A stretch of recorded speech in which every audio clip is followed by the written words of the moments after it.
Di awal tahun 2020, dunia internasional digemparkan dengan mencuatnya virus COVID-19 yang pertama kali muncul di kota Wuhan, Cina. Virus ini pertama kali dilaporkan kepada World Health Organization pada 31 Desember 2019. Diperkirakan virus tersebut sudah terdeteksi di Wuhan sejak November 2019.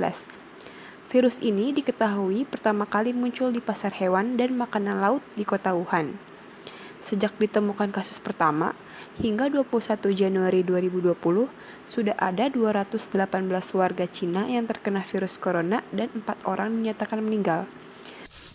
World Health Organization mengatakan virus corona telah menyebar ke 18 negara. Menurut WHO, jumlah penyebaran virus ini meningkat pertanggal 30 Januari 2020.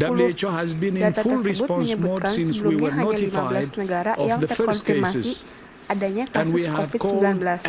Namun jumlah tersebut semakin hari semakin kian bertambah hingga pada tanggal 11 Maret 2020 membuat WHO menetapkan bahwa wabah COVID-19 ini sebagai pandemi.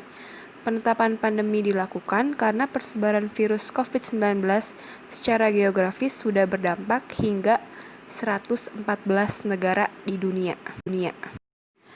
Korea Selatan adalah salah satu negara yang mengkonfirmasi kasus COVID-19 pada 20 Januari 2020 di mana pasien yang terkena virus adalah seorang perempuan asal Wuhan.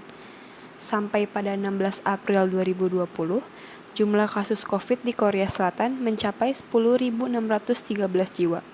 Walaupun jumlah kasus yang sudah mencapai 10.000 kasus, namun jumlah kasus baru perharinya cenderung mengalami perlambatan. Jumlah pasien yang sembuh juga lebih banyak dibandingkan dengan jumlah pasien yang meninggal. Sekitar 70% dari pasien corona di Korea Selatan sembuh. Beberapa negara seperti Tiongkok, Italia, dan Prancis membuat kebijakan lockdown untuk menekan angka pertambahan kasus COVID. Pemerintah Korea Selatan justru berhasil menekan penyebaran virus COVID tanpa menerapkan peraturan menutup kotanya. Dari berbagai cara dan inovasi yang dilakukan pemerintah Korea Selatan terkait penanganan COVID-19, negara ini mendapat pujian dari WHO karena dinilai cekatan dan tanggap dalam mencegah penyebaran wabah virus corona.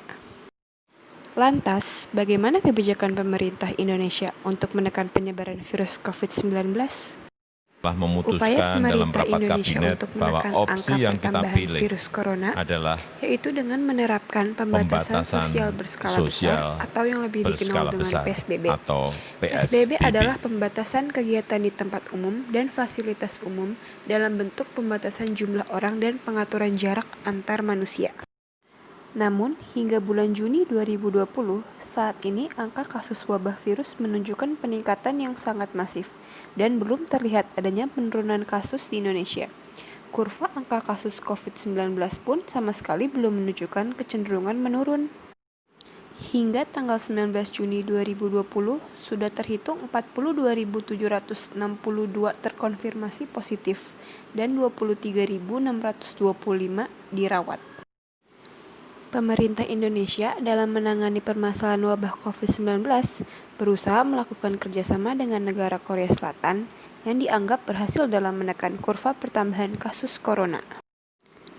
Menteri Perdagangan Korea Selatan mengatakan bahwa pemerintah Korea Selatan telah menempatkan Indonesia sebagai salah satu negara prioritas untuk ekspor alat kesehatan dan karantina, setelah Amerika Serikat dan Uni Emirat Arab. Hubungan ini menandakan bahwa antara Indonesia dan Korea Selatan terjalin hubungan bilateral yang baik. Perusahaan farmasi asal Indonesia juga melakukan kerjasama dengan perusahaan asal Korea Selatan.